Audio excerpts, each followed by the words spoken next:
వైఎస్ఆర్సీపీ స్థాపించి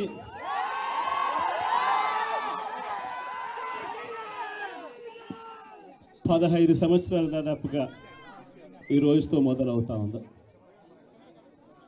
ఈ 15 సంవత్సరాల ఈ వైఎస్ఆర్సీపీ ప్రయాణంలో మొట్టమొదటి రోజు నుంచి ఈ పార్టీ పుట్టింది కష్టాల్లో నుంచే పుట్టింది. ప్రజల కష్టాలను వైఎస్ఆర్సీపీ పార్టీ తమ కష్టాలుగా భావించి ప్రజల తరపున వాయిస్ ఆఫ్ ది వాయిస్లెస్ కింద ప్రతి అడుగులోనూ పోరాటం చేస్తూనే వస్తూ ఉంది వైఎస్ఆర్సీపీ. ఈరోజు ప్రతిపక్షంలో మనం కూర్చోవడం కొత్త కాదు. ఈ 15 ఏళ్ల మన ప్రయాణంలో 10 సంవత్సరాలు మనం ప్రతిపక్షంలోనే ఉన్నాం. దీటైన సమాధానం అధికారంలో ఉన్న వాళ్లకు ఎప్పుడు ఇస్తూనే వచ్చాం.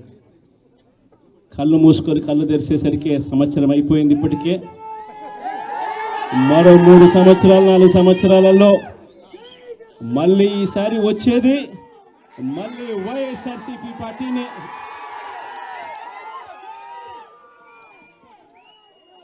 ఈరోజు వైఎస్ఆర్సీపీకి సంబంధించిన ప్రతి కార్యకర్త కూడా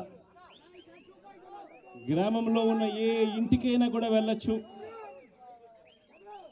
ఏ పేదవాడింటికైనా కూడా వైఎస్ఆర్సీపీ కార్యకర్త సగర్వంగా తలెత్తుకుని కాలర్ ఎగిరేసుకొని వెళ్లే పరిస్థితి వైఎస్ఆర్సీపీకి సంబంధించిన కార్యకర్తలకు ప్రతి ఒక్కరికి ఉంది. ఏ ఇంట్లోకి వెళ్ళినా కూడా వైఎస్ఆర్సీపీ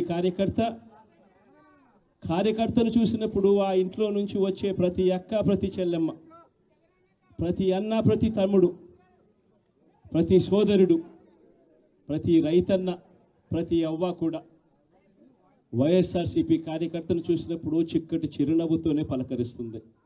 కారణం వైఎస్ఆర్సీపీ ఏదైనా కూడా చెప్పిందంటే చేస్తుంది అన్న నమ్మకం ఈరోజు ప్రతి ఇంట్లో కూడా ఉంది. కాబట్టి ఈరోజు అటువంటి పరిస్థితుల మధ్య ఈరోజు యాదృచ్ఛికంగా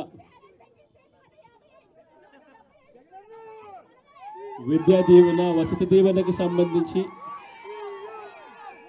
పిల్లలకు సంబంధించిన అన్యాయాలకు సంబంధించిన జరుగుతూ ఉన్న అన్యాయాలకు సంబంధించిన విషయాల మీద ఈరోజు యాదృచ్ఛికంగా ప్రొటెస్ట్ కార్యక్రమం కూడా జరుగుతూ ఉంది.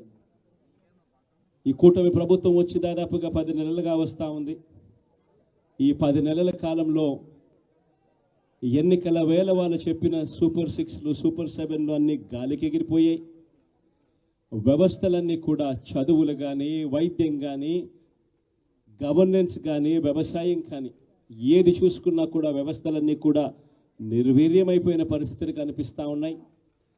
ఈరోజు పిల్లలకు సంబంధించిన ఫీజులకు సంబంధించిన బకాయిలు కూడా సంవత్సర కాలంలో ఫీజు రీఎంబర్స్మెంట్కు కావాల్సింది ఒక్కొక్క క్వార్టర్కు 700 కోట్ల రూపాయలు చొప్పున సంవత్సరానికి 2800 కోట్ల రూపాయలు విద్యా దీవెన కింద 4 క్వార్టర్లకు సంబంధించిన కేటాయింపులు చేయాలి.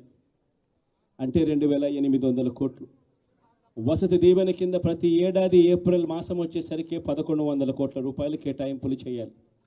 అంటే గత ఏడాది ఈ 1100 కోట్లు, 2800 కోట్లు, ఈ రెండింటికి సంబంధించి 3900 కోట్ల రూపాయలకు కేటాయింపులు చేసి ఖర్చు చేసి పిల్లల చదువులను ప్రోత్సహించాల్సిన పరిస్థితిలో ఈ ప్రభుత్వం చేసింది ఏమిటి అనంటే కేవలం 700 కోట్ల రూపాయలు మాత్రమే ఇచ్చి చేతులు దులుపుకున్న పరిస్థితులు.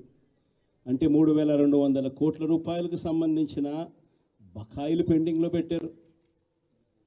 అదే మాదిరిగా మళ్ళీ ఈ సంవత్సరం 2024-25, 2025-26కు సంబంధించిన ఈ సంవత్సరానికి సంబంధించి ముందుకు పోవడానికి ఈ సంవత్సరానికి సంబంధించిన విద్యా దీవెన కింద 4 కోట్లు, ఈ విద్యా దీవెనకు సంబంధించి ఈ 2800 కోట్లు మళ్ళీ కావాలి.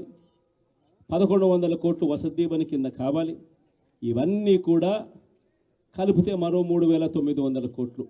సో ఆ 3,200 కోట్లు, ఈ 3,900 కోట్లు, దాదాపుగా 7,100 కోట్ల రూపాయలకు సంబంధించిన పిల్లలకు సంబంధించిన చదువులకు సంబంధించిన కేటాయింపులు చేసి చదువులను ఆదుకోవాల్సింది పోయి, పిల్లలను ఆదుకోవాల్సింది పోయి కేవలం 2,600 కోట్లు మాత్రమే కేటాయింపులు చేశామన్నట్టుగా చేసి పిల్లల చదువులతో ఆడుకుంటా ఉన్న ఈ ప్రభుత్వానికి బుద్ధి చెప్పే కార్యక్రమం పిల్లలతో పాటు, పిల్లల తల్లిదండ్రులతో పాటు కలిసి చేసే కార్యక్రమం కూడా యాదృచ్ఛికంగా ఈరోజు ప్రొటెస్ట్ కార్యక్రమం కూడా ఈ రోజే కూడా జరుగుతూ ఉందని కూడా చెప్పడానికి కూడా సంతోషపడతా ఉన్నా.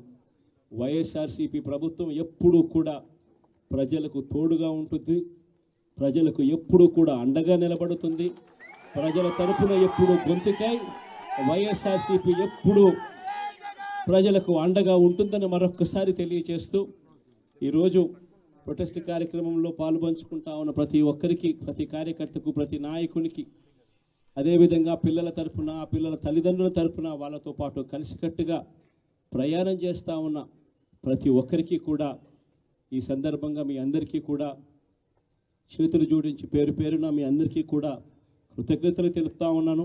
వైఎస్ఆర్సీపీకి సంబంధించిన 15 సంవత్సరం లేక అడుగు పెడతా ఉన్న ఈ సందర్భంలో వైఎస్ఆర్సీపీకి సంబంధించిన ప్రతి నాయకుడికి, కార్యకర్తకు ఈ సందర్భంగా కంగ్రాచులేషన్స్ కూడా మరొకసారి కూడా తెలియజేస్తాను.